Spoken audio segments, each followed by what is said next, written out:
Good morning, ladies and gentlemen. Hello, dear guests, dear speakers, and dear listeners. My name is Monika Riediger. I belong to the ICC team, and I have had a great pleasure to welcome you to the third day of the Urban Renewal panel, which until now has been moderated by Łukasz Galusek, who unfortunately can't be present today with us, so I'm going to take over his duties, and I hope to manage it.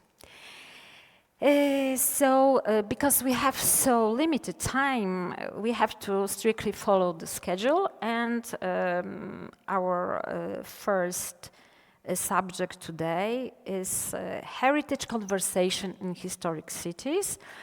But I can see our speakers. I'm not sure they joined already.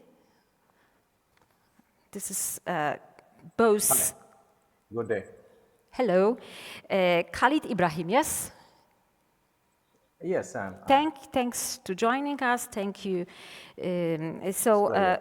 We are waiting for Eleni Glekas. I'm not sure my pronunciation is correct with her name. She will not be able. Yes. Okay. Yes, unfortunately, she won't be able to join in today. I see. So Okay. I'll be presenting our joint project. Fantastic. Yeah. Okay. So let me introduce you to the public. So my pronunciation is okay with your name, Khalid Ibrahim. Is it correct pronunciation? Yes, it's almost perfect. We know this is usually problem with correct pronunciation of all names. Khalid Ibrahim is associate professor in the Department of Architecture at the National College of Arts, Lahore in Pakistan. He was also a practicing architect carrying out national and international projects in the different cities throughout Pakistan. And as I mentioned before, the subject today is heritage conservation in historic cities. And please feel free to begin. Yes, thank you. Thank you for having me this opportunity today. As mentioned, my name is Khalid Ibrahim, and I'm associate professor at the Department of Architecture in Lahore, Pakistan. So my presentation today is a combination of work from the university partnership between the National College of Arts in Lahore and the Boston Architectural College, USA. This partnership is a part of a larger program between the US and Pakistani colleges and universities on a variety of topics funded by the US Department of State. The theme of our partnership with the BSc is Cultural Heritage and Architecture. We have been working with our colleagues at the BSc to develop new courses in cultural heritage conservation, training workshops in documentation, material conservation, and research projects. The most recent project we have embarked on is a study of creative conservation techniques in Lahore and Boston, two cities that have experienced rapid growth and development pressures at various times in their history. In 2019, with my colleague Eleni Glekas, a professor of historic preservation at the BAC, we began a comparative study of Boston and Lahore, our two home cities. The main question we wanted to investigate was, how can a city preserve the memory of its past while accommodating change? Although both cities possess dramatically different histories, Boston and Lahore have both experienced periods of intense change that altered their historic urban fabric. During the urban renewal era of the 1950s and 60s in Boston, the city demolished large swaths of older neighborhoods considered blighted, like the West End, in order to make way for the new housing and infrastructure projects. Over the past several decades, Lahore experienced exponential population growth. Among other new housing and infrastructure improvement projects, a proposed new elevated metro rail system, the Orange Line metro train, is poised to change the face of the city, has already begun to impact some of the most significant historic cities in Lahore. Boston, located in Massachusetts in the New England, northeastern USA, on the land of the Massachusetts Wampanoag people. Boston was founded in 1630 as a British colonial city and quickly became an important part of the colonial activities of the British colonial period. The West End neighborhood of Boston is the focal point for the investigation into the effects of urban renewal in the city. With the construction of two joint bridges in 1793 and 1809 and the filling of Mill Pond, the West End began to experience more population growth. However, with the rise of horse-drawn carriage companies, the prelude to the streetcar, more upper-middle-class families began to leave the West End for Cambridge and the new suburbs developing on the outskirts of Boston, accelerating the change into a predominantly working-class neighborhood. In the early 20th century, the West End became home to many new immigrants arriving to the United States who saw the neighborhood as a point of entry to the new life. The neighborhood eventually became home to approximately 23 different ethnic groups, making it one of the most diverse neighborhoods in Boston. The rest of the Boston grew economically until the 1940s when a perfect storm of economic, demographic, and political forces led to decline in its prosperity. The suburbs began to attract commercial activity and many businesses relocated outside the city center. By 1950, Boston lost a quarter of its tax base. Between 1950 and 1960, the city lost 100,000 residents. The economic and demographic decline of Boston laid the foundation for the massive redevelopment efforts of urban renewal, and these efforts were seen as a way to revitalize the economy and bringing back residents. In response to the Housing Act of 1949, the city created the 1950 General Plan for Boston, a broad plan that called for redevelopment of the waterfront and new railroad facilities, but also redevelopment of residential neighborhoods throughout the clearance of blighted areas. The plan called for replacing the dense network of buildings with more open space, parking lots, and better housing. The goal was to collect more tax revenue and benefit the mental and physical health of West Enders. Early plans of the West End included raising 35 blocks, housing units for 3,500 families, and demolishing of the existing pattern of streets. As plan progressed, however, the overall number of housing units went down. Residents of the West End met the news of these redevelopment plans with mixed emotions. They were largely opposed to redevelopment, but as the years dragged on, the residents never felt impending displacement was a threat.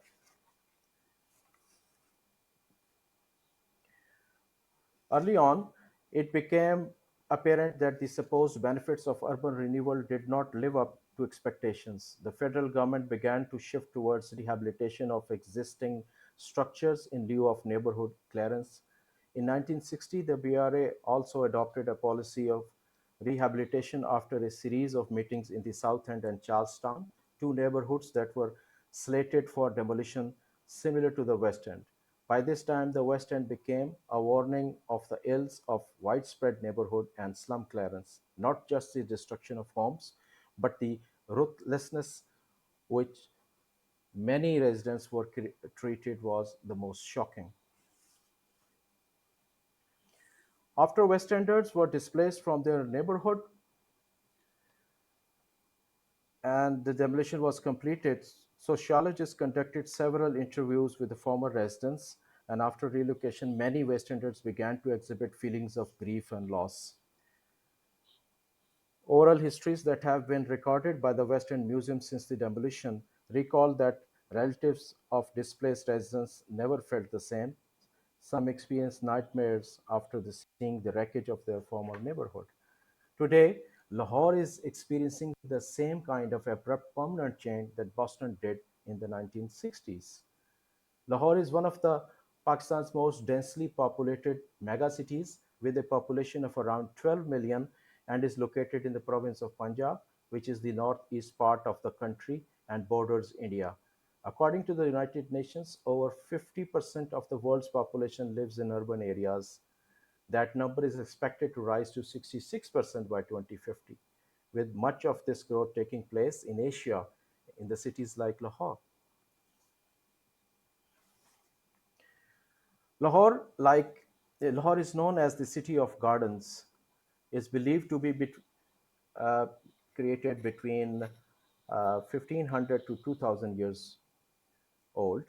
In 1526, the Mughal Emperor Babur conquered Lahore, and the city became part of the larger Mughal Empire, with, which lasted from 1526 to 1789.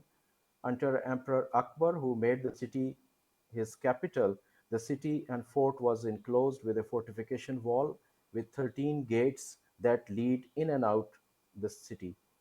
The wall defines the urban landscape of Lahore, as the area within the wall is still referred to as the wall city, even though the wall itself no longer exists. Shalimar Gardens, perhaps the most famous Mughal pleasure garden in Pakistan and UNESCO World Heritage List.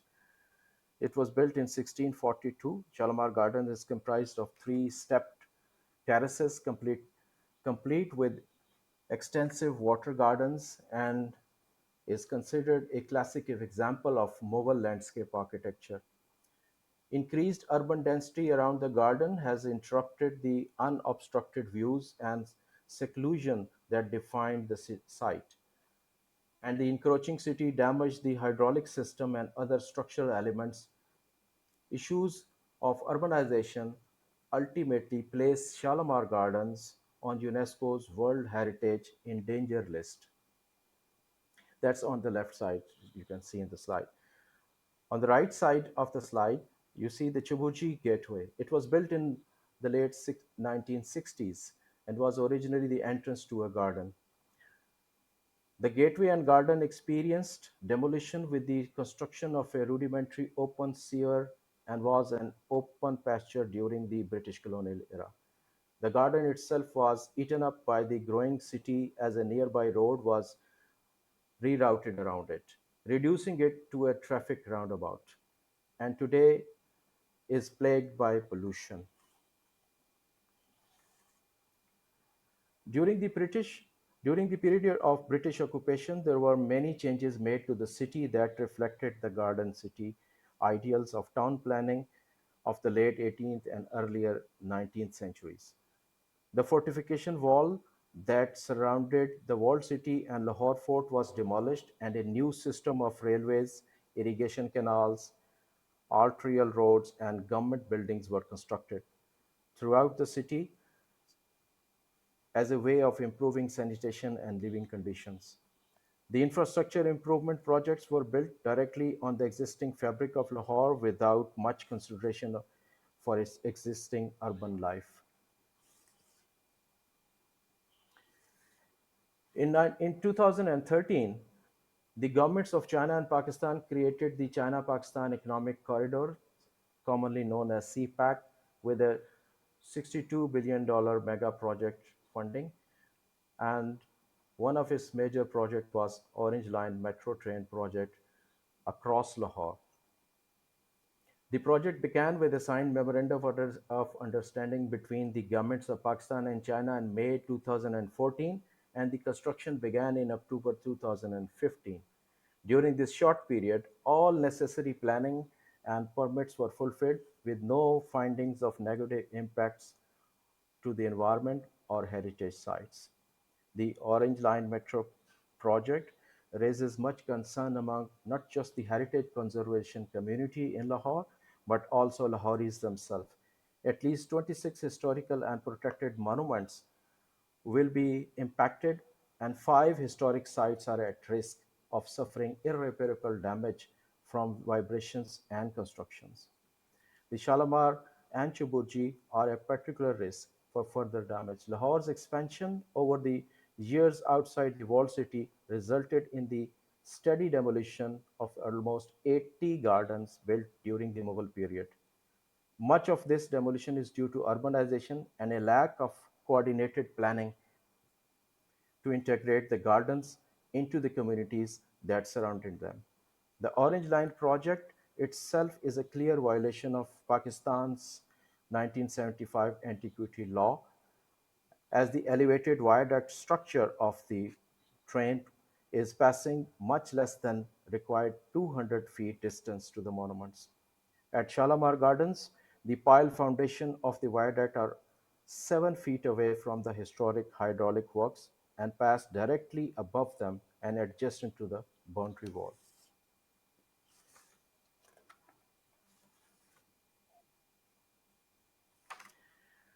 In both the USA and Pakistan, current heritage conservation policy is not as effective as it could be and focuses on mostly landmarking individual structures under criteria that do not reflect how the preservation movements has evolved. Years later in Boston, displaced West Enders eventually found a solution to keeping the memory of their neighborhood alive. James Campano, a former resident and founder of the West End Museum, began a quarterly newsletter as a flyer for an annual reunion of neighborhood residents in 1985.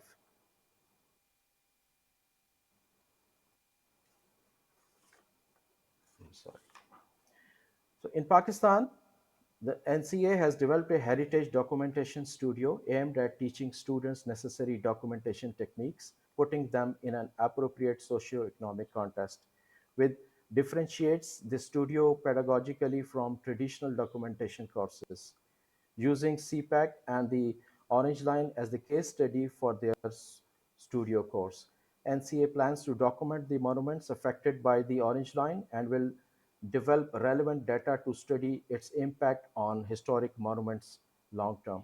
The studio will provide critical training to students on how to create Mayer drawings, conduct historic research, and analyze the socio-economic setting of their projects. The activities of the arts community in Lahore has also found alternative ways to engage the community and preserve cultural heritage through creative interpretation. A team of artists from NCA completed a public exhibition entitled Black Spring on the rooftops of Lahore in the walled city in 2016 in the area near Taksali Gate. This neighborhood was historically home to artists and musicians. This exhibit engaged local residents to use their rooftops as a site for lighting exhibit that was meant to represent the Orange Line and how it would change Lahore through a connected series of orange LED lights.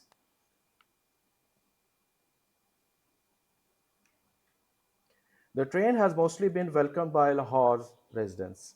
On its opening day, almost 50,000 people took a ride, growing quickly to an estimated 250,000 commuters who are using it daily now.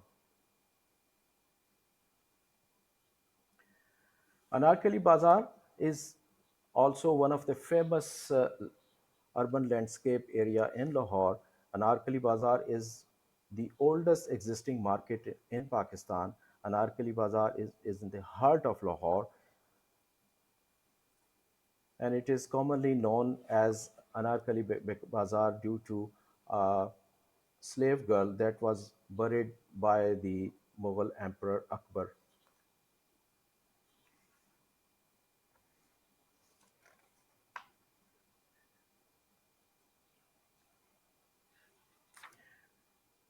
So it is in the last place, I would like to briefly discuss the Chicano Park in San Diego, California, located in the Barrio Logan, a predominantly Mexican American neighborhood underneath Interstate 5 and the San Diego Coronado Bay Bridge. This is a 7.4-acre park that was established in 1970.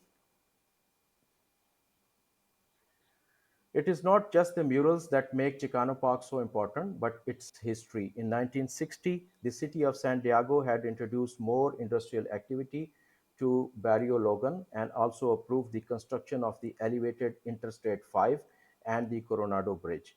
These activities on the part of the city displaced many residents of the neighborhood. In response to this, the residents gathered underneath the only available land in their neighborhood to protest, which was underneath the bridge. They occupied this peacefully for 12 days, and after talks with San Diego city leaders, they agreed to turn the area into a public park.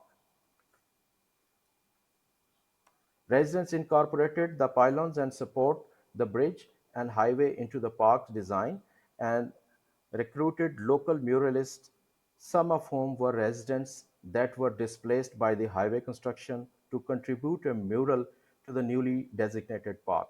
These murals are all original and have gone through periodic restorations since first installed in the early 1970s, and the collection of murals has grown over time. Chicano Park is a successful example of heritage-based placemaking, as the murals, festivals, and other activities that take place in Chicano Park reflect the culture and history of Barrio Logan both through tangible and intangible means. Thank you again for the opportunity to be here. Thank you very much for your speech. We will discuss after the midday session. And now we have to go to another speaker. And the subject is urban renewal. And the speaker is Levente Szabó. I hope I pronunciate it correctly. Yes, absolutely. Thanks. Okay, let me introduce you to the public. Levente Szabó is the head of Department of Public Building Design at the Budapest University of Technology and Economics in Faculty of Architecture. He's also a practicing architect and the owner of the architecture studio Hetedik Metrorail. He is especially interested in the relationship between architecture and memory, and today his subject is recollective architecture, common trends in the broad field of heritage in East Central Europe, based on the PACE initiative. The shortage is Public Architecture in East Central Europe.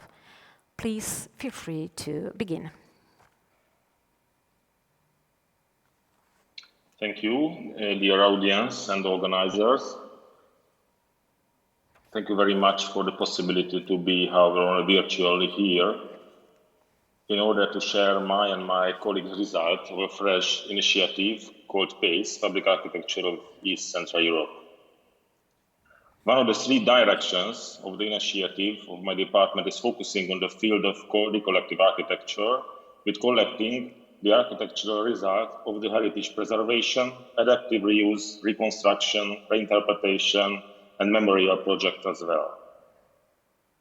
However, the section's title is Urban Renewal. In my proposal is about a wider regional scale and context through public projects.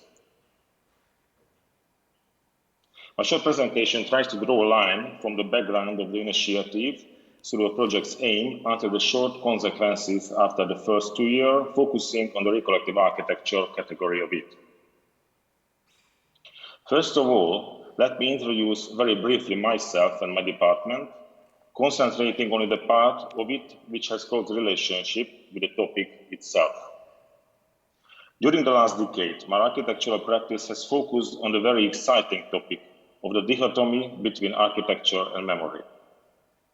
With my colleagues, we designed monument preservations, adaptive reuse projects, memorials, public squares of historical city center, and ephemeral concepts as well. Through these design projects, I have learned a lot of my methodological and theoretical approach, practical solutions.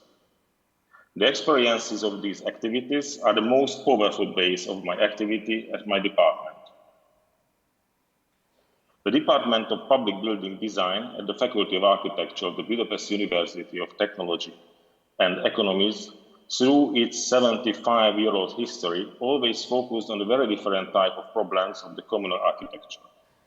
The staff contains architects with high professionality who has been trying to share their knowledge basing on it. We established a new method a year ago, focusing on 3 different fields of the communal public architecture in order to sharpen the theoretical background and deepen the knowledge of the student of the courses. Sustainability, innovation, and recollective architecture. With these 3 research areas, with their transitions, of course, we can cover the wider and wider field of public architecture, and from the first years to the postgraduate years, the student can specialize it following the interest. In the research studio of recollective architecture, we are dealing with the very wide meaning of the relationship between architecture and memory. In the second chapter, I would like to introduce briefly the PACE itself, the initiative, and the aim of it. A region, as a geographical and cultural unit, has special significance in the age of globalization, when there is unlimited access to a vast amount of information on architecture. PACE is an online selection of the most outstanding public buildings and communal architectural projects of 9 East Central European countries: Czech Republic, Croatia, Poland, Hungary, Romania, Serbia, Slovakia, Slovenia, and Ukraine.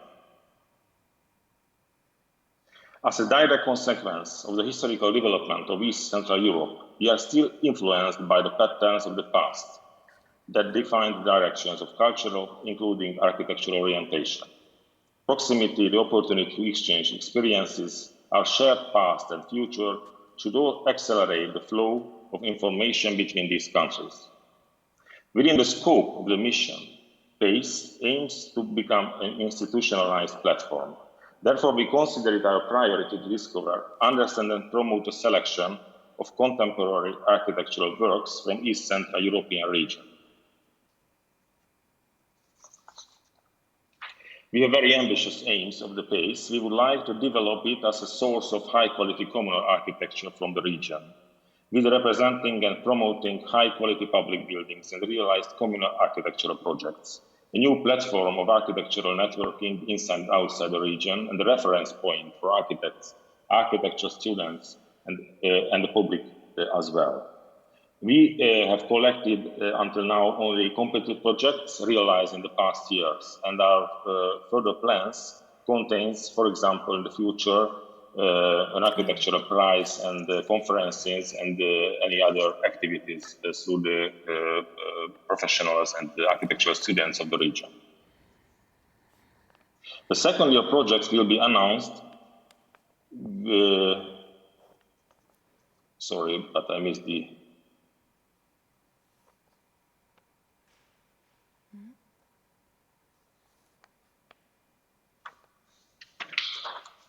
Yes, I'm very sorry. That's okay. Let me speak a few words about the method itself. The selection is open to include new works once each year. The national associates, you can see in this slide, make 3 suggestions for the selection from projects of their own country. The most outstanding works are presented on the website, increasing the prestige of the extending database. We searched and asked excellent colleagues from the different countries whose professional experience can guarantee the high quality of the selection. Works are selected in 3 different categories on a yearly basis from each country. I mentioned this: the recollective architecture, the sustainable communities, and the innovative public bases, which are close relationships to the teaching method and research method of my department in the university. The recollective architecture, the works belonging to this category are reconstructions of historical buildings that serve contemporary functions, contemporary extensions of historical buildings, historical monuments and initiatives which play an integral role in preserving the memory and identity of a certain community. We welcome completed projects that focus on the architectural complexities and patterns of past eras through the concepts of recollective and cultural memory, and reflect on base by the means of contemporary architecture. In the second part of my lecture, I would like to introduce the result basing on the first 2 years selection. You can see the list of the first 2 years contains 18 projects from 9 countries, and this is only the recollective architecture category. As everybody can see on the PACE website, the jury members nominated very sensitive and I think very interesting fresh results from the region in the different fields of reconstruction, adaptive reuse, and memorial projects, and so on.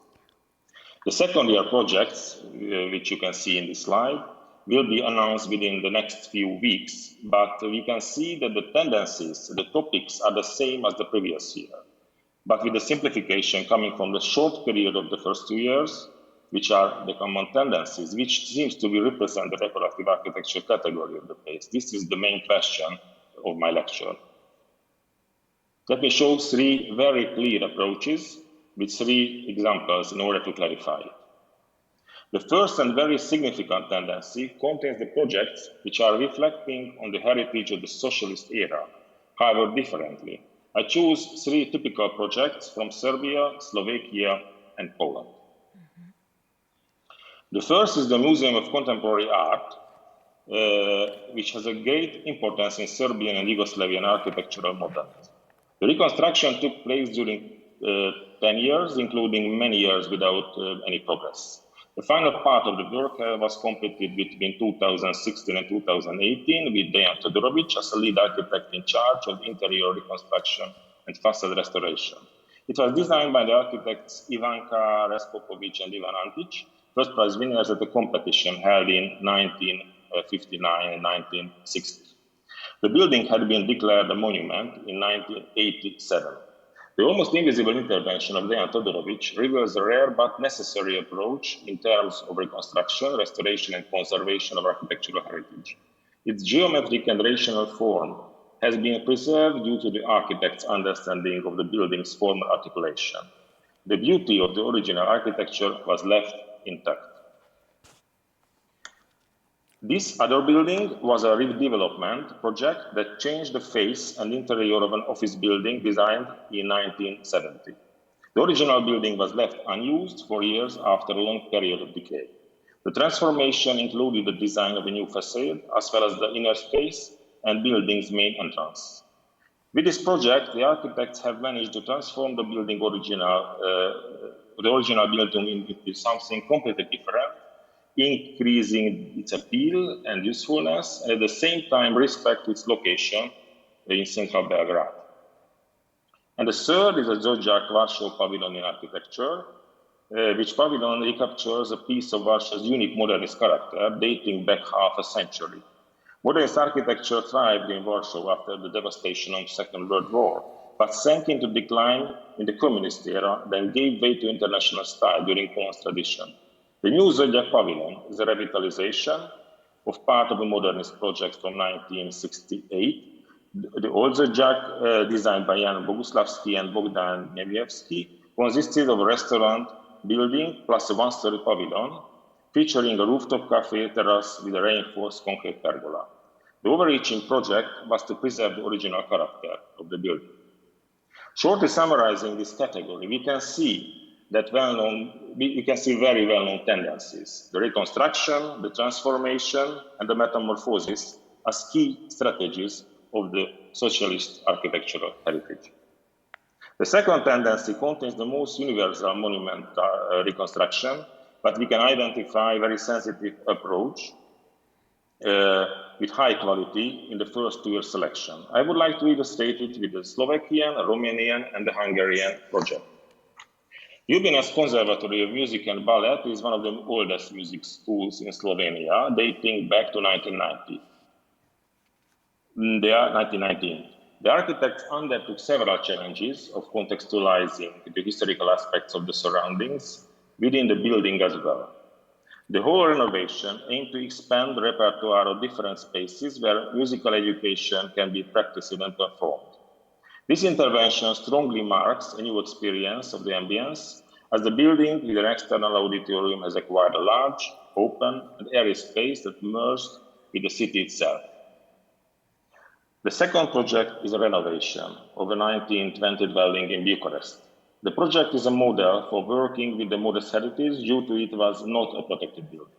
The construction, originally built in 1927 and signed by one of the exponents of the neo-Romanian style architect Florea Stancilescu, was used as a family house. The project was about finding the extent to which the gesture of intervention may remain unobservable. The intervention involved the discrete extension of the main interior spaces and the establishment of new spatial and visual connections between the levels to indicate the sense of wholeness in each part of the interior. And the third is a Budapest project, a Ligeti House and Studio, built in 1905, the house and studio of sculptor Miklós Ligeti. The architect's aim was creation by preservation. They intended to preserve the character, architectural values, space system, and distinctive elements of the building, and in particular to accentuate the atmosphere and emphasize the original builder's intention, palpable even today, to turn the cohesion of the past and present into a living unit through an extension that fits best for the building's intended use. Through this category, on the one hand, we can see a high-level architectural approach. It's not a question, as we can examine on the most impressive international ones. But on the other hand, we can feel a small-scale and sensitive tendency around the field of monument protection, which seems to reflect with similar atmosphere to the common architectural heritage of the region from the past. And the third category or tendency shows us a very interesting memorial projects, which came from the neglecting memory of the socialist past. If we examine examples from Slovakia, Poland and Czech Republic, we can strongly feel the high quality of reinterpretation of our common heritage. The monument Mayer is a lookout built on the area of a once existent, yet only partially recovered First World War cemetery from 1915. The cemetery was abandoned during communism and brutally crossed by a road junction you can see on the right side of the slide. After the fall of communism, it was not ready to renew, but rather to be further devastated.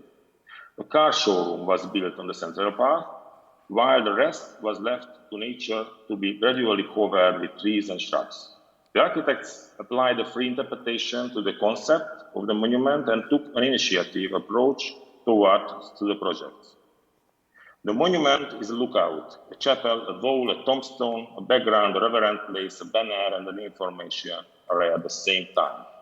The monument was built on the walking lane between the old military cemetery and the new graveyard. The Khatib Museum is located inside the former Russian citadel fortress. The concept of the museum was created together with artists, historians, and landscape architects. Thanks to this cooperation, the design became a spatial story about Katin's tragical events, in which one participates in an individual way. There is no border between citadel, landscape, and built elements. Museum binds architecture, landscape, and exhibition into one coherent story, telling the history of events and commemorating their victims. New interventions and existing fortifications complement each other. The whole area is one symbolic space. And the third one is another memorial place. Jan Palach's self-immolation was a political protest against the end of Prague Spring, resulting from the 1968 invasion of Czechoslovakia by the Warsaw Pact armies. The memorial is located in Sietati and consists of the transformed object of Jan Palach's birthplace, a new pavilion of a historical exhibition, and the contemplation garden. Since the original house was rebuilt before and no authentic elements of Jan's life have been preserved, the form of the memorial is abstract and symbolic. The monument symbolizes a situation when the sharp edge of evil slices into the life of a land, a family, an individual from the outside, and what challenge it provokes. The character of the memorial, where to be aware of the meaning message of the space itself, is an example of the communication ability of architecture.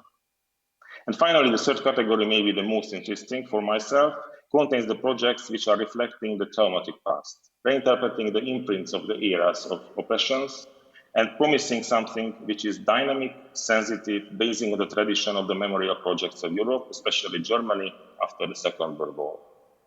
In order to summarize the main consequences of the first 2 years of our PACE project's Recollective Architecture collection, we have to be sure about the main reason of that, which are the common background of our region. And it contains some point of view, for example, history of, and the common post-socialist heritage, the common economical opportunities, the EU funding system, and the existing cooperations, for example, the D4. As you can see, through these three main tendencies, which I tried to identify, they shows as the first result of the recollective architecture categories with very sensitive projects from our region. In the future, I'm sure we can recognize new aspects of it. We would like to organize the possibility of the discussions about it and establish forums, for example, awards, conferences, in order to make the results as well known as possible in our region and after the border of our countries as well. Thank you very much for your attention. Thank you very much. Thank you for this very interesting speech. As I mentioned before, we will have a chance to discuss more in the end of the panel. And now we are going to the next subject, the city within a city, an urban anthropology museum case study. Our guest is Alexandra Rusu. Hope she already joined us. Hello. Yes, hello. Nice, I'm here. nice to see you. So let me introduce you to the audience. Alexandra Rusu graduated in Fine Arts and Decorative Arts from the National University of Arts in Bucharest, Romania. Currently, she is a curator at Casa Filipescu-Cizeanu, the Museum of Ages, part of the Bucharest Museum Group. It consists of 12 museums and memorial houses, and the first urban anthropology museum in Romania opened in 2016. So please feel free to begin with your speech. Thank you. Hello once again. I'm Alexandra Rusu, one of the curators of Filipescu-Cizeanu House in Bucharest, Romania. And today I'll be presenting to you our museum as a study case. Through this presentation, I will show you what makes our museum a city within a city, where generations meet in dialogue. A museum adapted to the needs of the 21st century culturally aware consumer. But first, we need to put things in context. In order to provide the best cultural experience in an urban environment, both for locals and for tourists, we have to understand what are and should be the needs of the public, and most importantly, what is expected from the future public of the urban cultural scene. As you can see in the slide, I researched some future perspective. Jorgen Randers talking about the future change of cultural paradigm implies that the culture of consumerism will be replaced by cultural elements that will ensure substantial satisfaction, increased well-being, and fundamental long-term happiness. His statement, of course, is based on observation. More and more people today begin to equate well-being with satisfaction rather than income. They are drawn to the path of self-development and continuous improvement because this path provides a purposeful life. Also, the local community will be particularly important for most people as the main source of their collective identity. The city will facilitate the cultivation of specific cultural tradition and will contribute to the creation of a community for children who need a social world with which to identify. Are the current trends and projects for urban development or redevelopment designed for this shift in paradigm? The critique from which I extracted for this presentation only the opinion of Malcolm Miles implies that most projects today, I'm talking about new cultural centers and museums, lack authenticity and real engagement with the needs of local communities. In his vision, this symbolic economy through which cities compete globally does not take into account the real needs of the local population, does not really activate the economic regeneration of communities, and is not inclusive enough. Instead of representing regeneration, new museums and cultural centers adapted to mass cultural consumption become non-places in the sense given by Marc Auger, places that have no organic social content and are only defined economically. Even state-funded cultural goods have become marketized to such an extent that their circulation resembles that of the private market of cultural commodities. We have seen the critique. How can we counteract and develop successful cultural projects and spaces for urban development and heritage promotion? Successful projects show us that in order to be truly beneficial to the urban space, they must be a part of a broader urban strategy designed to identify the real needs of society as a whole and then at a local level. They must relate to the local history, and economic regeneration must equate to social regeneration. Change must reside in the quality, not in the quantity. They must be spaces of authentic experimentation of culture and authentic creative energy. The purpose of today's museums should be to present, collect, and interpret information in innovative ways that encourage the involvement and enjoyment of current and future audiences, to be places where people meet, inspire each other, places that have a significant impact on our future. What does an urban anthropology museum brings to the stage of urban development and how it can become a successful model? Filipescu Cesianu House, or the Museum of Ages, as we call it, is a museum dedicated to Bucharest and the urban environment. It is the first anthropology museum in Romania, a story about the domestic life and about the evolution of relations between generations in the last 300 years, with Bucharest as a case study. A story about what a day in our life would have looked like from the 18th century to the present. The objectives of our museum, coined by our director, emphasize the importance of the urban community brought together to experience the past in order to understand the present and to envisage a successful future life project. How embedded in the life of Bucharest is this new museum? Filipescu Cesianu House is part of the Bucharest Municipality Museum, which comprises 12 museums and memorial houses located mainly in the capital city center, thus embedded in a centralized development strategy. Since its beginnings 100 years ago, the Bucharest Municipality Museum strived to be a complementary school for the local community. I quote the words of its first director, the Dr. George Severeanu. The museum should not be just a place of exhibition. The effort is to make the city a school to be visited by all citizens, addressing especially school children and high school students, to whom we give the possibility to complete their instruction and culture by knowing the exhibited objects and by listening to the conferences that the museum staff will have the duty to hold.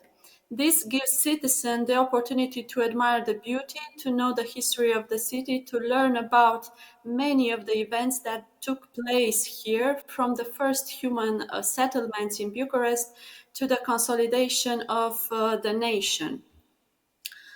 Today, the objective of our director, the historian and anthropologist Adrian Majuru, is to make Bucharest Municipality Museum a part of the life of each Bucharest citizen, starting from childhood, and to contribute to the educational, cultural, economic, and international promotion of our city. A very ambitious project is to attract each school children to all the museums of Bucharest Municipality Museum by intensifying the collaboration with schools and educational centers by strengthening the marketing and promotion department. I stress the way in which Filipescu-Cesianu House is embedded in the cultural tapestry of Bucharest from an institutional point of view. By being one of the 12 museums and memorial houses of Bucharest Municipality Museum. Our museum, opened to the public in December 2016, is also part of the architectural heritage of Bucharest. So it is not a brand new location made by an international acclaimed architect. Instead, it is an architectural jewelry that underwent minor structural transformation since its construction in the first half of the 19th century. In addition, the quality of the stylistic program, typical for the eclectic decoration, should not be ignored. Condensing 200 years of architectural history, this aristocratic estate is one of the few remaining in Bucharest to tell the story of the family life. So we are not rebranding a neighborhood by proposing a new building, mainly for the use of tourists. Instead, we are focusing on the authentic cultural experience designed both for the locals and tourists. Victoria Avenue, on which the building is located, is the most historically rich avenue in Bucharest, being the hotspot of the city for centuries, and continues to be preferred by the Bucharest municipality as the stage for many cultural projects. The avenue is closed for traffic during the weekends, and people are invading the streets in order to walk and discover the many museums, cafes, and shops, as others used to do in the past. The project of the City Hall is an example of coordinated efforts to connect the public with the city's stories and heritage. Our museum is obviously a place for preserving heritage and collections, but also of preserving the memory of the lost heritage. Part of our permanent exhibition is one particular collection for which in the restoration project we have designated a special building, the Lapidarium. The Lapidarium hosts part of a recuperated narrative, that of the spirituality of Romania and Bucharest, what remains of the 2,500 square meters of the Văcărești Monastery. Văcărești Monastery, also known as Văcărești Prison, was an architectural ensemble built at the beginning of the 18th century in the Brâncovenesc style, one of the most valuable historical monuments in Bucharest, demolished in 1986 by order of the communist dictator Nicolae Ceausescu. Many of our young visitors don't even recall hearing of such a monastic ensemble that once was the biggest of its type in Southeast Europe, holding an impressive library desired by many European rulers at that time. So the rescued frescoes, only 10%, were restored and now can be admired in our museum together with the reconstructed narrative in images and videos, portraying the perils of ignoring the importance of heritage, which can become a victim of ideology. What makes our museum unique and how it contributes to the local strategy of development? As I was stressing in the beginning, a successful museum model for urban development or redevelopment is definitely a dynamic space for the local community. After visiting the museum, the public can make a prognosis about the future of the city and his own role in the future urban landscape. An urban anthropology museum was exactly what was missing from the puzzle of museum of the Bucharest city center, the so-called museum headquarters. The permanent exhibition transports the visitor through the reconstructed interiors and interactive screens in a journey of discovering past mentalities, domestic routine, behaviors, individuals, everything framed in the pace of technological development. In order to understand Bucharest, our museum is definitely a must on the tourist map. Regardless of the permanent, temporary, or virtual exhibitions, we are constantly connected with the other Bucharest Municipality Museum and thus benefit from the centralized education team efforts by hosting a variety of educational projects.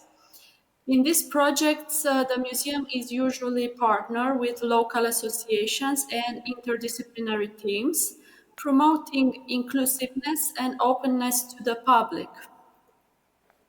Another feature of our museum that has the potential of transforming it into an agora is the historical courtyard, a public park, a place where many people working or living in the area enjoy a coffee, lunch, working and playing with their children. We have turned this feature into an open stage, a place for concerts, conferences, workshops, theatrical representations.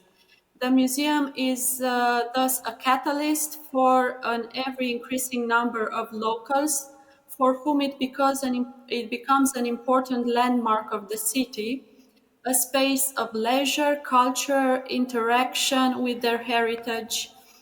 The artistic community also benefits from having a designated place to perform in the center of the city. The attic of the main building of the museum is also designated to events and temporary exhibitions. Ideas in Agora is a program dedicated to the analysis of the public spirit. It was initiated by the writer Sorin Antofi and supported by our director.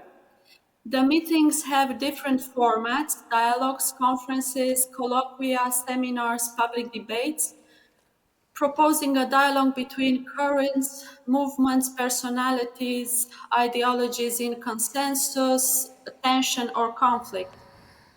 The meetings are filmed and broadcasted live.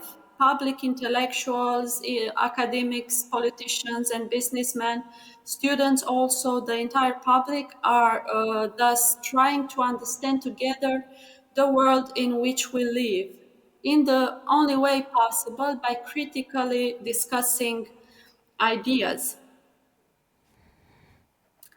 In order to better disseminate the research, current practice in all museums, the Bucharest Municipality Museum publishes the results and in its own journals or partners with other important publications.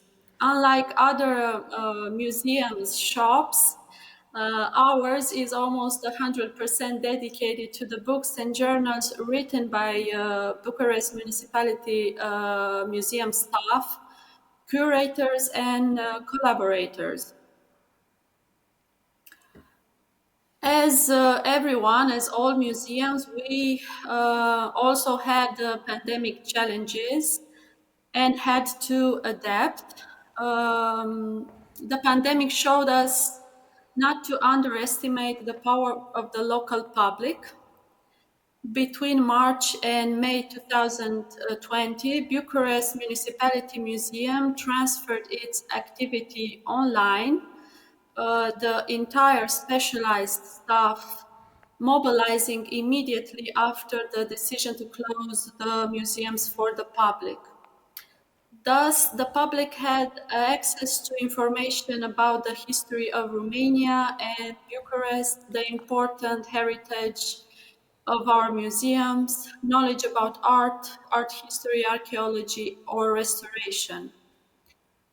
Filipescu Cesianu House, through its curators, contributed with daily updates for the online environment, the online public, short articles discussing the history of Bucharest, its important sites, monuments, people, and technological developments. Also, various objects in display were further analyzed from an anthropological perspective, both in writing and in short audio-video interventions. Today, even though we came back to the almost 100% to the initial way of working with the public, with few restriction, of course, the online project still continues. In conclusion, I am leaving you with the ingredients of our success story. Team effort, authenticity of the message, relevant projects for the local community, and of course, adaptation to challenges. Thank you very much. Thank you very much. So I have to admit that after 3 journeys to Romania, definitely the next 4th trip, I will go to visit your museum. Thank you very much. Okay, so we are just on time. So we can start another topic. I hope that Zuzanna Napieralska already joined us. Hello, nice to see you. Hello. Hello. And the topic is, can post-war single-family residential complexes be an inspiration for shaping contemporary residential settlements, reminiscent of the spirit of housing cooperatives? Zuzanna Napieralska is a lecturer and researcher at the Wrocław University of Science and Technology in the Faculty of Architecture. Her research area concerns topics related to post-war architecture and urbanism, especially residential complexes, also in the context of modern standards. I would like to mention that our guest received the important award from a Minister of Development for the doctoral dissertation entitled Single Family Housing in Wrocław from 1950s to 1980s. So please feel free to begin. Thank you. Good morning, everyone. My name is Zuzanna Napieralska, and I'm a researcher at Wrocław University of Technology, Faculty of Architecture. Is it everything okay with the voice? Because, yeah, I think that. Oh, thank you. Okay, in my presentation, I would like to introduce the topic of low and dense residential architecture realized in Polish socialism period. I want to point out how many interesting and unusual projects were created in this period. The realizations were usually preceded by experiments, multidimensional analysis. In socialism period, this type of residential form of planning, I mean dense and low, has been popularized, and in a result, many research works and publications dedicated to low and dense architecture, financed by government, appeared. Some of them may still be inspiring for contemporary architects and investors. I've chosen a few residential complexes for the presentation, some of which were completed, some left in the concept phase, and I want to show them in the context of the criteria that I adopted and considered as more important while shaping this development.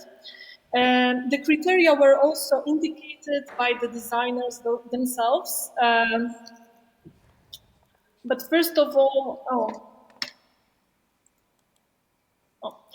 Polish socialism period, more or less, this is the time of 1945, 1989, so this is the time frame I'm talking about. And yeah, this is dense low architecture, and as I mentioned during the socialism period, the slow and dense residential complexes were to be an important part of Polish housing policy. That's why I strictly focus on this type of residential architecture.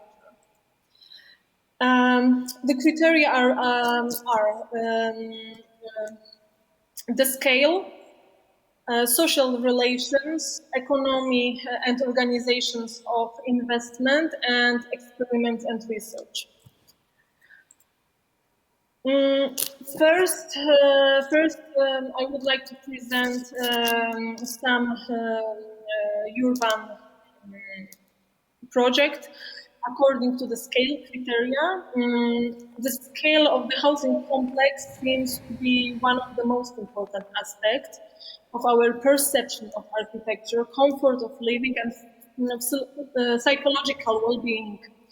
It also favors building neighborly relations, a sense of security, and easier orientation in the space.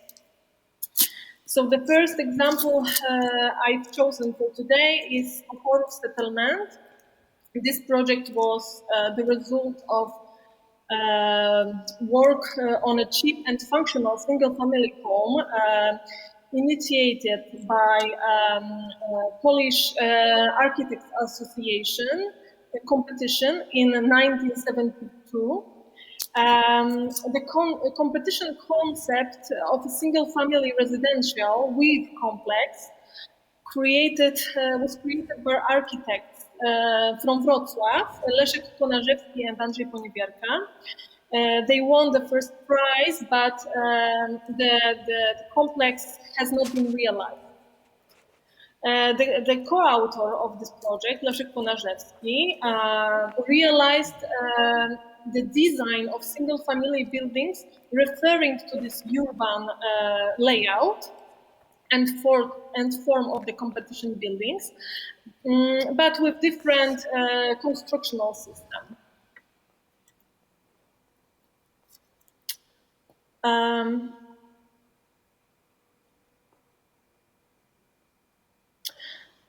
The project was developed on behalf of the YAV Cooperative Association for support in single-family construction. So type of building cooperative, established in 1972, and it was grouping mainly employees of the Wrocław University of Science and Technology. The colony is located in the southwestern part of Wrocław, and it consists of 91 single-family residential with urban planning for about 480 inhabitants. Here you can see the spatial layout of the residential estate, the scheme of the spatial layout. It was based on a repetitive model, an access road leading to the square and residential buildings gathered around the square. The square at the end of this access road serve as courtyards, parking lots, and areas with common greenery.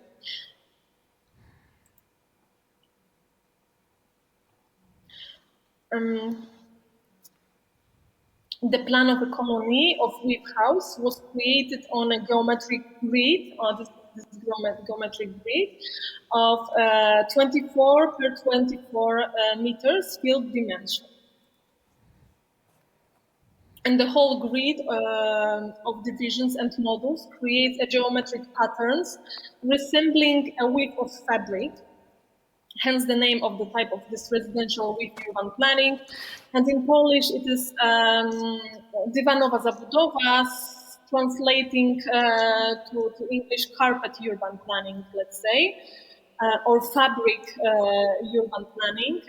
The aim of the project was to ensure full freedom of shaping the interiors of both parts of the house and adapting them to individual needs of the family. And designer proposed three types of functional system with the possibility of enlarging the basic usable area. So this was very modern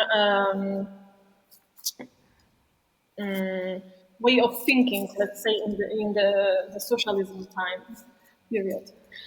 Next criteria is our social relations.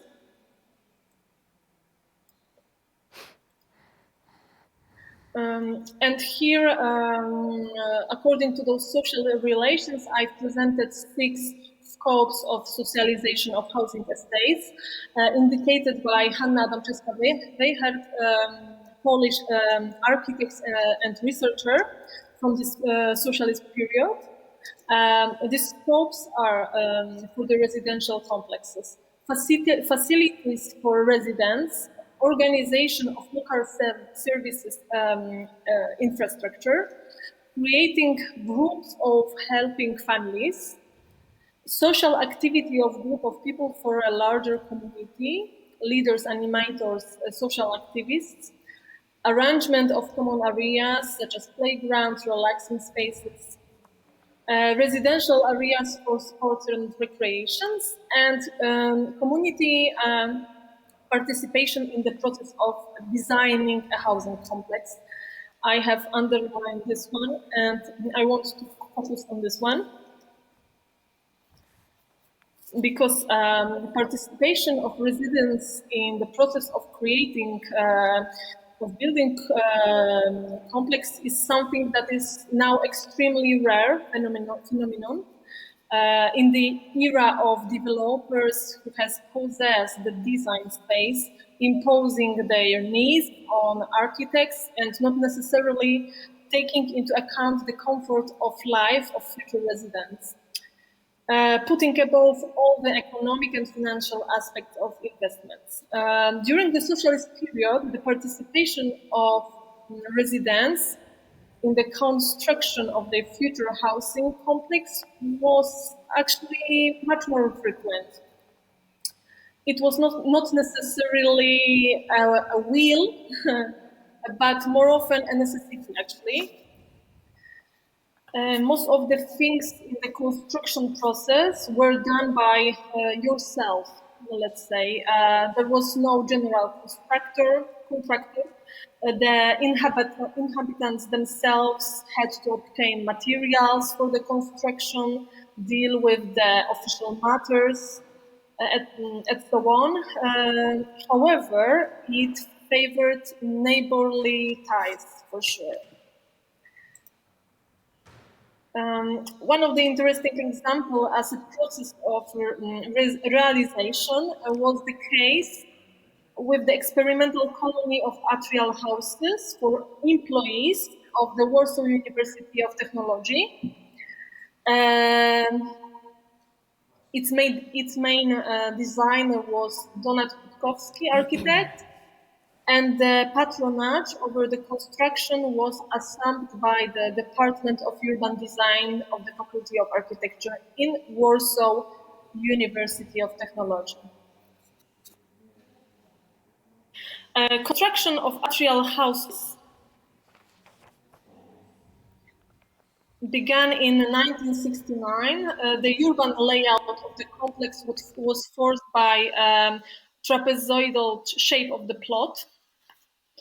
The buildings were connected to each other, as you can see on the plan, to form an interior atria, because this is atrial type of development, the complex.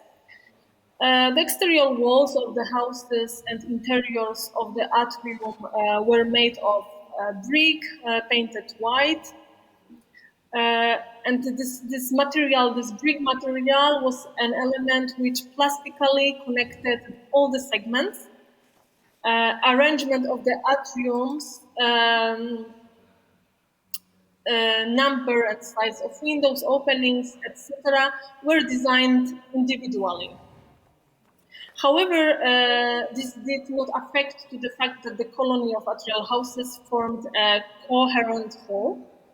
The project was appreciated for its clear projection with a flexible functional layout, allowing the building to be adapted to the needs of its users, and won the award of Minister of Land Management in 1974.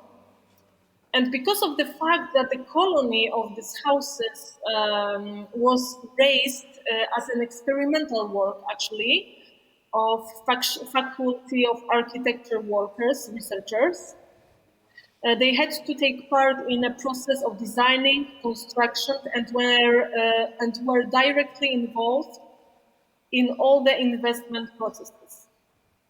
Most of them became, of course, the inhabitants of this colony. Each future resident of this colony had to work a certain number of hours on the construction site. So it's very innovative, let's say, for today. So it looks like that.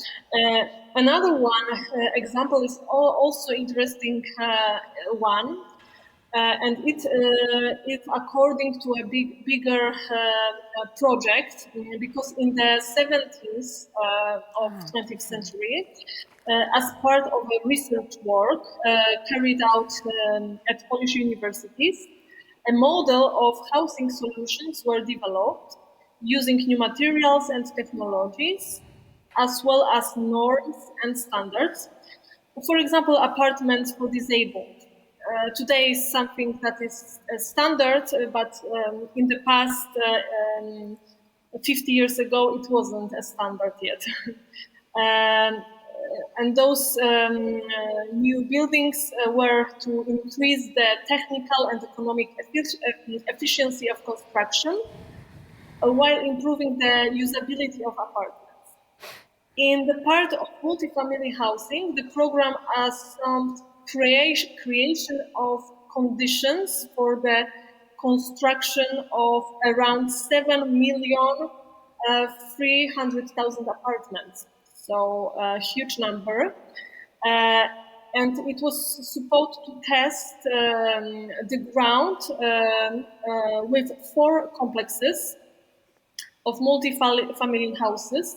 So those 4 complexes was supposed to start this huge investment, let's say, of Polish government. And those complexes were Stella in Tychy, in Poland, designed by Hanna Adamczewska-Wejher and Krzysztof Wejher. Białołęka Dworska in Warsaw, designed by Halina Skibniewska. Chełmoński settlement in Krakow, designed by Professor Witold Cęckiewicz, and Nowe Miasto, New City 2 in Zamość. Unfortunately, only the last one was realized, and the rest was left as in the phase of conceptual project. But I would like to say a few words about this Stella complex at Tychy that I presented a slide here. It was supposed to be a concept of housing construction, support extensive research and study work. Architects wanted to initiate community participation in the process of designing in this house complex. The essence of the project was to obtain an individual architectural expression of various building fragments. Small groups of houses around common internal spaces were intended to break with the monotony of housing construction of the time and provoke neighborly interactions. Flexibility was also applied in the solutions of functional layouts of apartments. This made it possible to obtain atypical housing, for example, for freelancers or disabled people. The buildings were characterized by a small scale and high intensity, but unfortunately, as I mentioned, the work ended with a development of technical and economic assumption for this project and was never realized.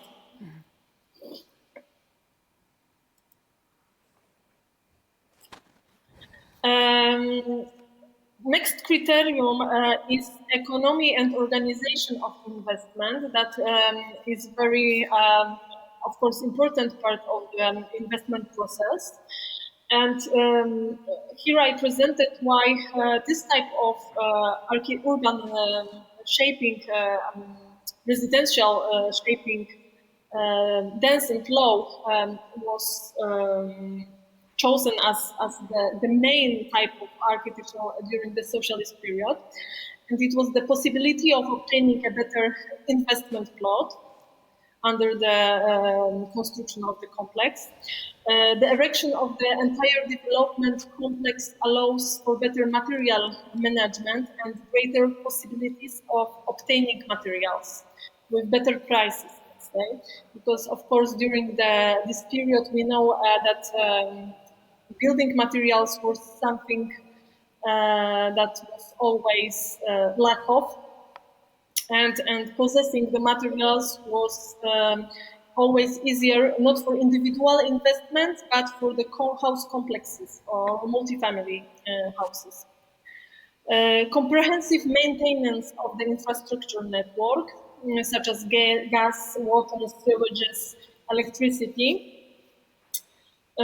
joint maintenance of equipment, technical inspections. For several houses require flexible organization throughout the complex. Next one, delegating, dividing duties into larger number of people, participants in the construction process, maintaining the entire team in a uniform appearance and in full compliance with the facade design requires a very strong author supervision, respected by all team members, turn into a social community of residents. All of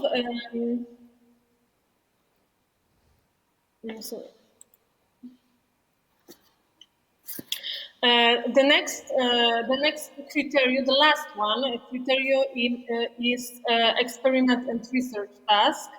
So many experimental realizations has appeared during this period. The main task for the researchers of this time was searching for ways of social engagement in the process of establishing a settlement, the influence of participants, future residents, on the form of the housing estate participation in construction. And today, the implementation of residential complexes realized through small construction cooperatives associations. So I would like to present the project of another in Warsaw project, kind of building experiment. This is the so-called Kopulaki dome houses.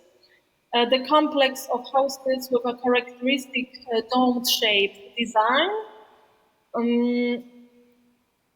Areas of the construction of futuristic and very controversial houses were bought by the cooperative association construction of single-family houses of Zakątek in 1958.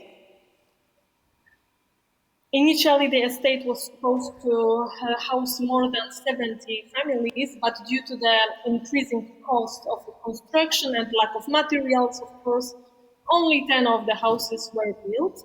The colony consisted of basement houses with 2 or 3 domes, The dome had a reinforced concrete structure made of repeatable prefabricated elements, which were reinforced and poured with concrete to form a homogeneous shell.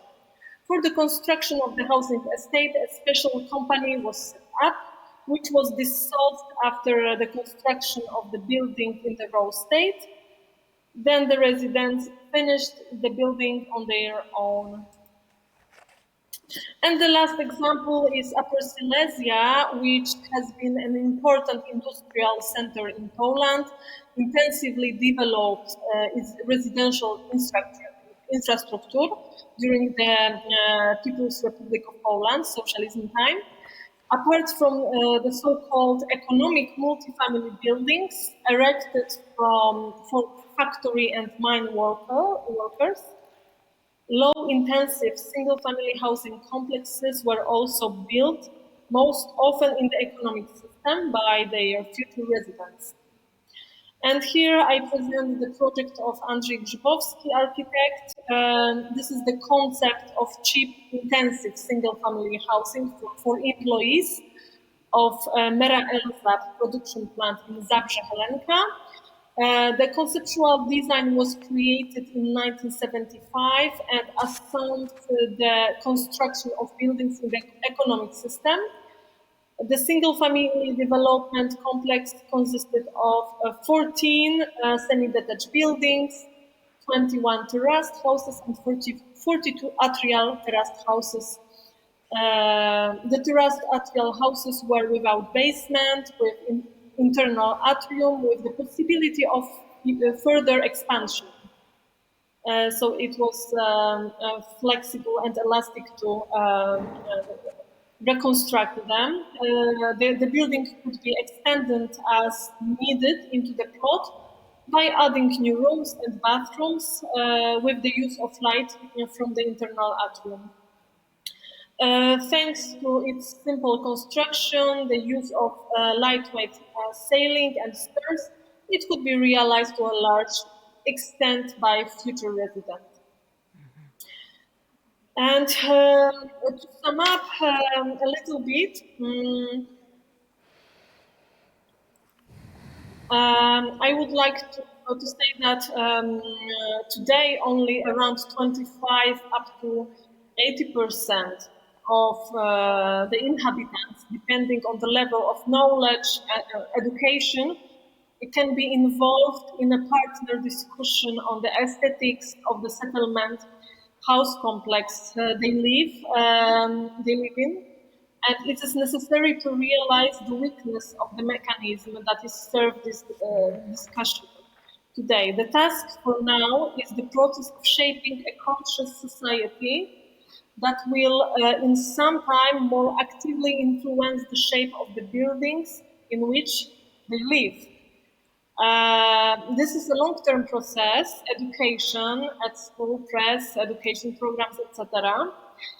But mental health problem, well-being, due to residential spaces, is very important. And while the high-rise office buildings in downtown, combined with the lively heartbeat of the big city, can be considered as an exciting environment for temporary stay, living permanently in an environment dictated by tall buildings can lead to a feel of being trapped in no escape.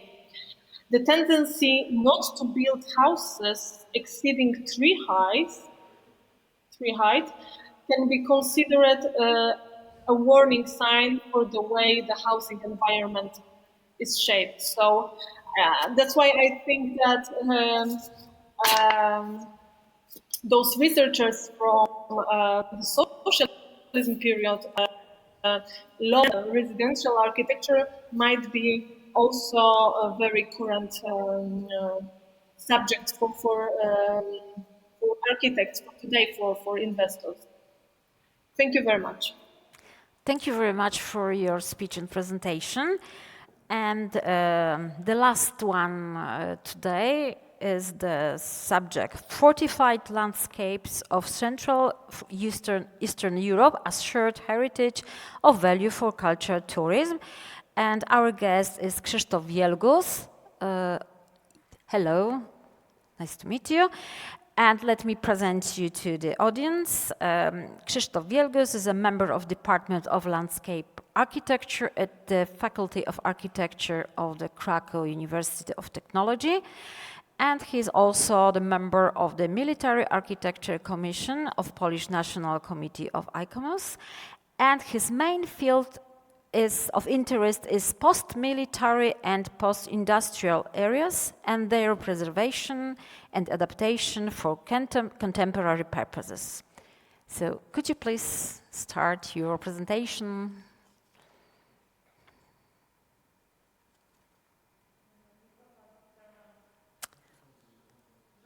Proszę włączyć mikrofon. Bardzo prosimy o włączenie mikrofonu. Yes, thank you. Yeah. Maybe Thanks. it's good. Thanks. This is a big honor to present this paper on this forum. This is a common work of me and my wife, Professor of Politechnika Krakow University of Technology, Jadwiga Wielgus. The main task of this paper, this is to show a specific type of landscape common to the countries of the Central and Eastern Europe. It was established in the epochs of the first and second industrial revolution in the 18th, 19th centuries and the beginning of the 20th century to the needs of the state that has not existed for over 100 years. I mean the Austrian Empire and later Austro-Hungarian monarchy. We start from Fortis, Krakow, of course. However, we would like to show one aspect of this forming of the city. One aspect of this military factor of this one. Note, we can see that higher tower of the St. Maria's Church, the medieval church in the center of Krakow. In the middle of 19th century, the Austrians designed the internal ring of the Fortis Krakow, focused the axis of the each one bastions on the top of this medieval church. For this reason, they formed the ring around the center of Krakow. Today, petrified in the urban structure of Krakow as a form of the main street around encircling the city. You can see this problem of the aerial photo, and now we can see the material of this structure, the big bastions and forts. We can see this bastion from Krakow, bastion number 3, the axis focused, sited on the top of the St. Maria's Church. The form of this unique building, this is the Krakow note. But this is not Krakow, this is Fortis Olomouc in Czech Republic. In the same form of buildings, the same form of the military structures encircling the center of the city. We can say this is the last realization of the a little Renaissance idea of the ideal city, but not in the 16th century, but in the middle of the 19th century in Krakow, here in Olomouc. And in the next Fortis, this is of course the Fortis Józefów in the Czech Republic, the next example of the bastion forming fortress erected in the end of the 18th century and the first half of the 19th century. The next example of these bastionic fortifications, the Fortress Terezin, next in the Czech Republic. The tragic history of the World War II connected this Habsburg fortress with the Nazis concentration camp. It was the most tragic Central Europe fortress, but not on the shape of these bastionic structures, the little fortress of the Józefov, the outline of the external ring of fortifications, and our journey is continued to Romania. Now we can see the fortress Alba Iulia, this in the same type of the late bastionic fortresses erected in the 18th century during the Silesian epoch of the monarchy, of the empire.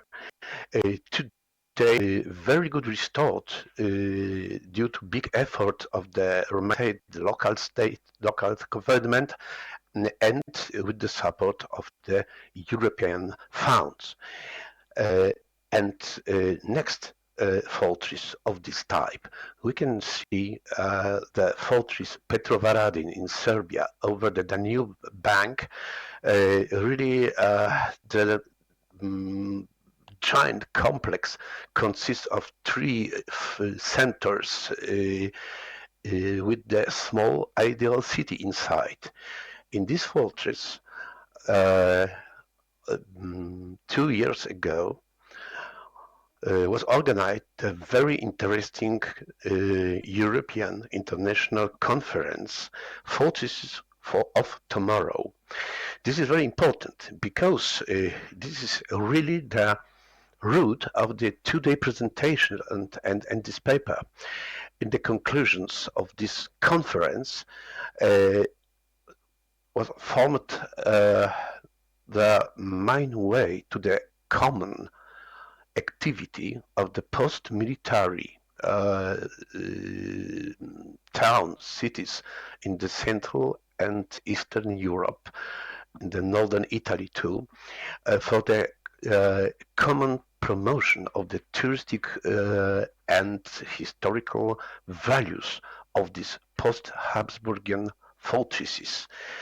And note these final three conclusions: the fortresses as the academies of the history, academies of peace, and the two-day good practices. It was claimed in the Fortress Petrovaradin in Serbia. On the two banks of the Danube river, in the Slovakian and Hungarian bank, we can find the next giant fortress, Komarno on the Slovakian side and Komárom in the Hungarian side. It was erected in the middle of the 19th century. We can see the influences of the new proceeding school of fortification, not bastionic. Bastionic is only the citadel, and polygonal fortifications according to the post-Napoleonic period. On the Slovakian part is located the citadel, the 16th and 17th century castle rebuilt to the form of the 19th century citadel. Today, under the very strong, expensive and difficult works, conservational works conducted by the self-government and NGOs of the Komarno, with good effects. On the Palatine line, the western line of the Slovakian part of this, we can find the polygonal line of fortifications with the bastions too. On the opposite bank of the Danube River, on the Hungarian side, we can find the giant polygonal forts. At the first, the giant fort Zandberg, named today Monostory Erod, very good under a very good line direction of the conservation, not very expensive. Rather, this is really preservation of this giant building, of course, with a very good adjusted parts for the today purposes. Not so far on the Hungarian bank, we can find the Danube bridgehead today, Csillag Erod, with a little discussable and controversial application of the Museum of Modern Art inside. The last fort on this bank, Fort Egmont, is preserved in very good condition. And this is the next result of the next European conference, European meeting in the Komarno, and publication, past and present, of the 19th century fortification built in Central Europe. It is the big effort of the Hungarian Ministry of Defense and personally Colonel Dr. Vilmos Kovács. This is the next step to this unification of the efforts for common presentation, common promotion of this unexpected good of Central Europe countries for new purposes. The next giant fortress, the ring fortress on the Adriatic seaside in the Kotor, Montenegro, and partly in Croatia. The majority part of this fortress belong to the Montenegro. Note this mountains armored fort, the new epoch, the new era, armored cupolas. And note here is the similar fort, but not in the Montenegro, in the Croatia, in the Fortress Pula, Fort Verudela, today adjusted to the function of the aquarium.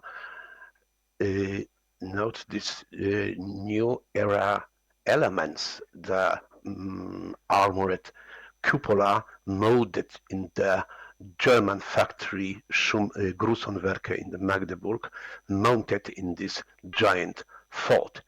And this is not Pula, this is Krakow. Note on this fort of this same type, fort number 48, Skała, the rock. And next, very sophisticated, very complicated technical structures in the forts. Here is the Fortress Krakow, fort number 44, the end of the 19th century, and the biggest armored fort built in this part of the Europe, right in the Krakow, preserved in very good condition. Today it fulfills the function of the school, the school of Montessori, and we can clearly the new function, the succession function of this post-military buildings. Its brother fortress of the front. It was built in the end of the 19th century, but demolished in the end of the siege of Przemyśl in the 1915. It is its only romantic ruin, and I invite you to the Fortress Przemyśl on the Polish-Ukrainian border.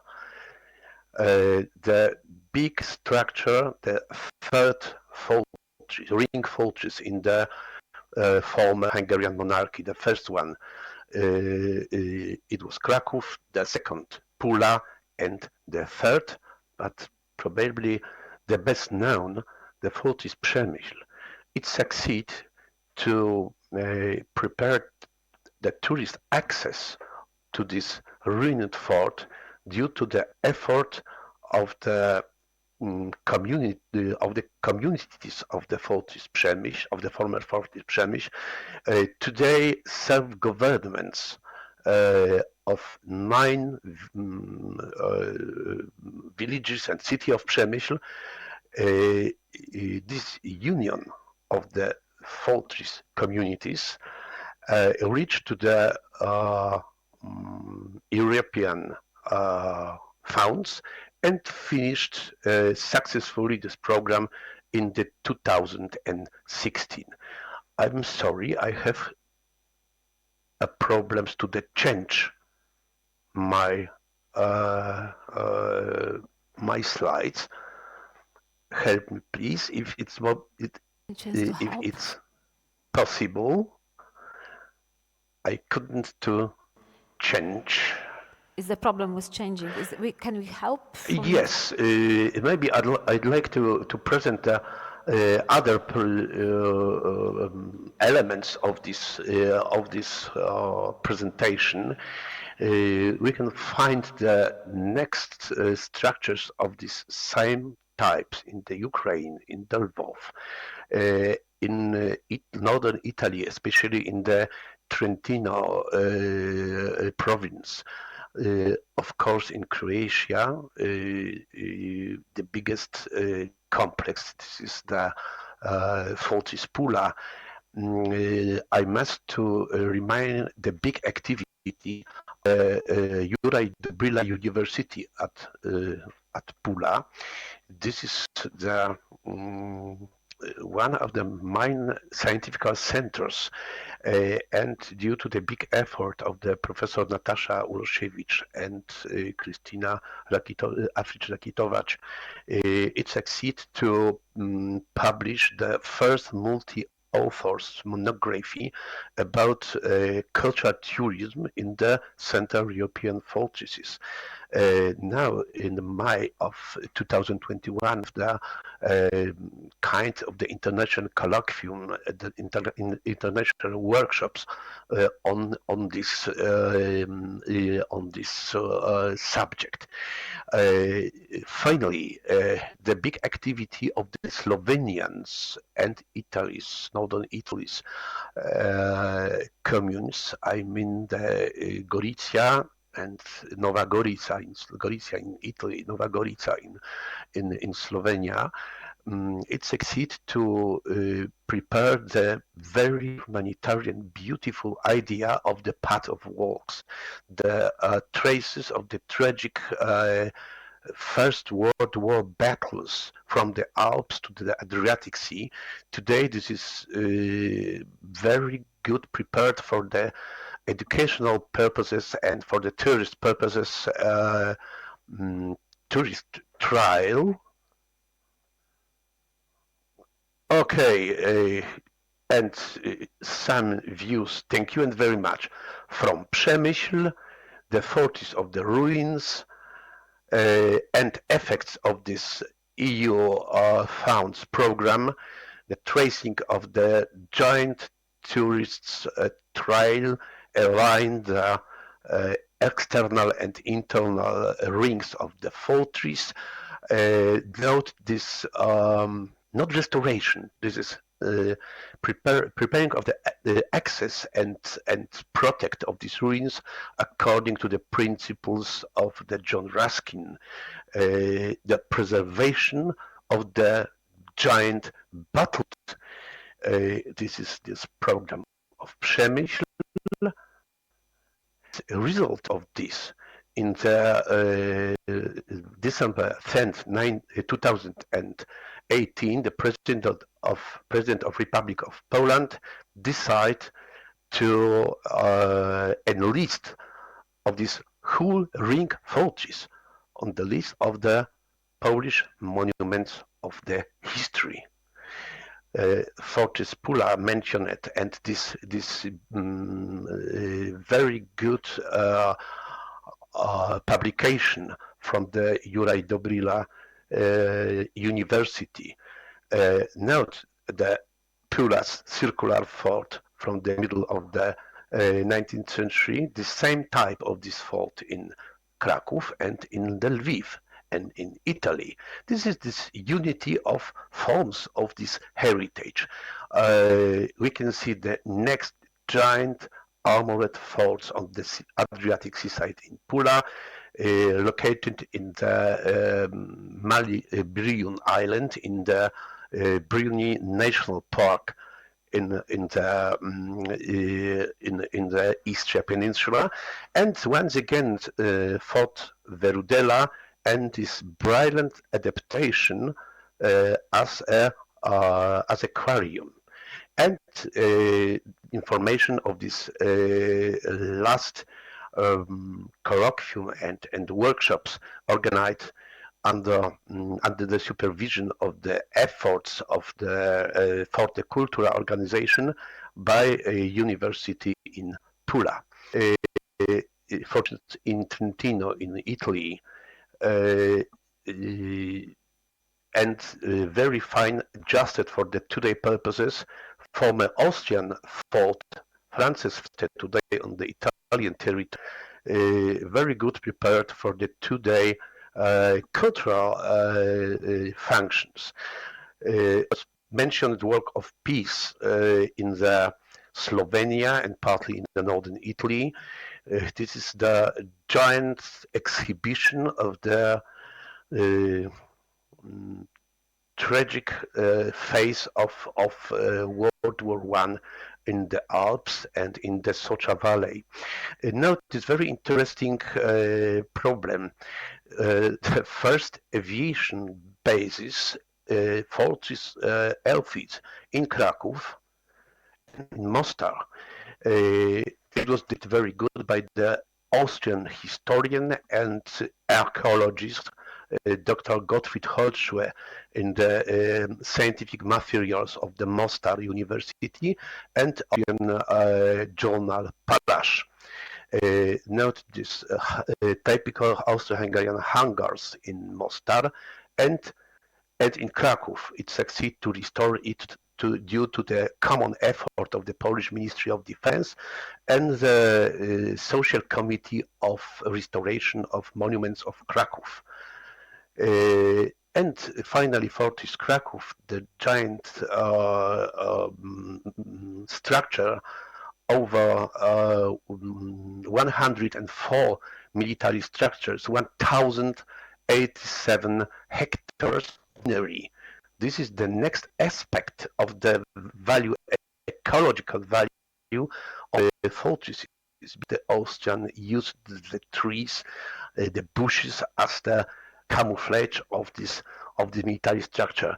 And note, this is the kind of the algorithm of new functions and former functions of the few types of the forts. And these green patches, green points, squares signified the very good comparison of the modern and historical function. The red one, this is very dangerous. And some effects of these works. Fort number 2 around the Kościuszko Mount, bastion number 3 under the realization due to EU funds on the regional operational program. The fort prepared to the functions of the Youth Riding Center with the program of hippotherapy. This is the NGO realization. And restoration of the big fort number 52, Fort Borek, as the cultural center, and restoration of the next big artillery fort as a cultural center. Here are the investitions of the city of Krakow, the commune of Krakow. The next center of the researchers on this field, this is Krakow University of Technology, And the last publication, a kind of the report about Polish fortified landscape and processes of the revitalization perception. This is the short information about this kind of the activity. Finally, the end of the monarchy, the end of the old world, the military cemeteries, the fraternal cemeteries in the territory of the Poland, of the former West Galicia, designed by the best architects, sculptors, artists from this time. In this number, the famous Slovakian architect Dusan Jurkovic. This is the these three kind of values: value of the genesis, I mean the monuments of the technique of the history; value of warning, this persuasion values of these large battlefields; and value of the good of the good continue, the succession of the function of these military structures. This is the basis of the first trial to the long way to the enlist of the UNESCO heritage list. Probably this is only then an attempt, but here are the main values of this big complex referred on the forum of Polish National Committee of UNESCO in the 2010. However, all this heritage needs the care and the common promotion as a chance for the industrial tourism, cultural tourism, not only in the military aspects, as a common good of the Central and Europe and Eastern European countries. Thank you for your attention. Thank you very much. I'm checking my watch, and I think that we are almost finished our time, but let me check. Is there any questions from our listeners? Just a second. Not too many. I think that Natasha Uroszewicz complimented the one of the presentation about the real estates from the socialist time, and Natasha Uroszewicz also thank you, Dr. Wielgus, for this comparative perspective on our common Central European heritage, and there is a great potential of its valorization through transnational networking. That's true. So let me just a couple of minutes. I know that we just have only 3 minutes left before break, but it was very interesting panel, part of our panel today. We started with the really, in some way, when I read this subject, I found it quite awkward and, sorry to say that to compare Boston and Lahore, but it's obvious that there is a very common problems and issues in many examples around the world, and I have to admit that I really liked this Black Spring installation from 2016. For me, as an art historian devoted to the contemporary art, I found it very, very interesting. But of course, it's the issue, which was the main subject, was much more difficult, and we struggle all the time here in Krakow too. The developers are sometimes a little bit. Their ignorance in some, heritage issues. That's the problem, as we see all around the world. The second presentation was extremely interesting because I have to admit that I checked the website and I found it very exciting. I mean, this PACE website with the projects chosen by the jury, but I must say that I was a little bit disappointed. There is not too much as I expected from Poland. So maybe it will be more under your consideration. And the third subject, as I mentioned, it will be my focus on the fourth trip to Romania. I'm just waiting. Pandemia will finish and I will be able to go again after Transylvania and painted monasteries in Bukovina. Definitely, I will go to Bucharest. I think we're waiting for you. I think there's a really for me as an art historian, it was very exciting to realize that really the museums change from the kind of the temple, like it was in the temple of art, as it was in the 19th century, just to the, very modern concept, the mid of the 20th century as a,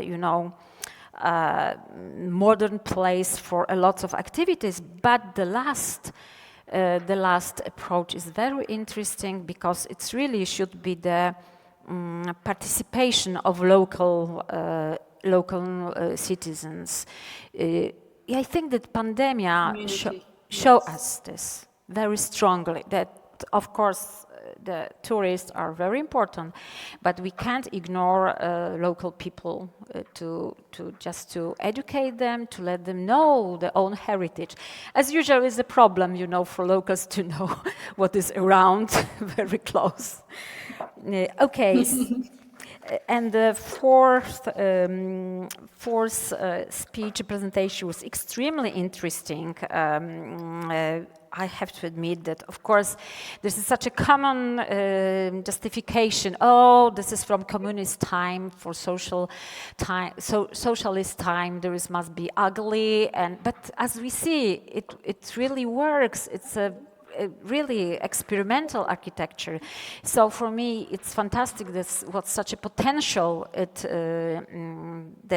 architects could use to even such a I don't want to say just a great times of architecture to show there is a chance to build something which will be acceptable and warmly welcomed by inhabitants.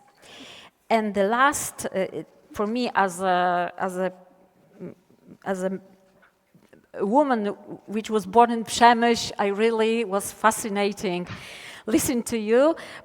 I have to admit that I visited Saliu 2 years ago, and still for me is something should be done to create those places in Przemyśl more, how to say, you mentioned about this, the promotion is very important. So this is very important to create such a network to promote all those places.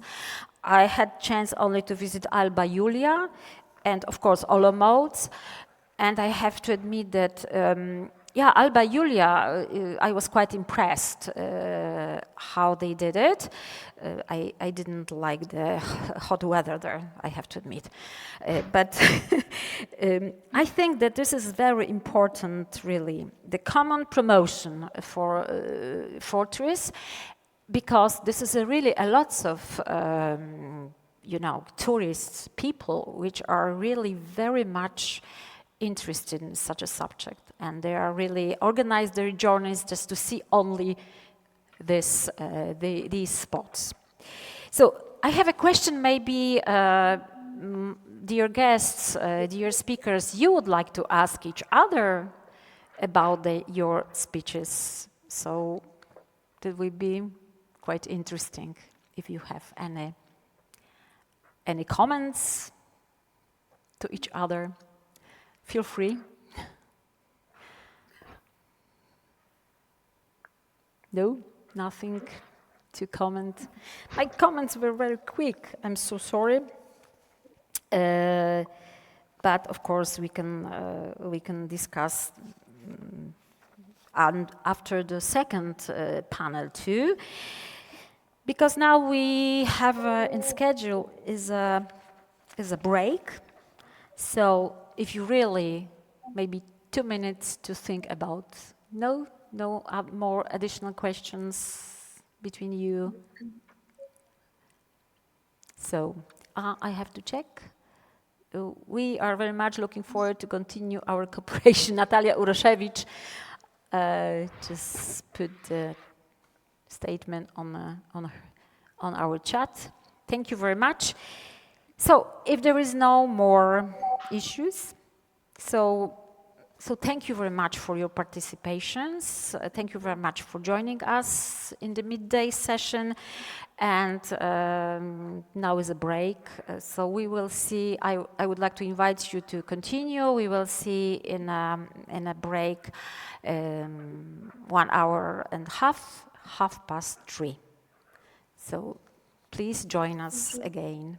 Thank you very much. Thank you very much. Thank you. Thank you very much. Bye. Bye-bye. Thank you very much. Thank you.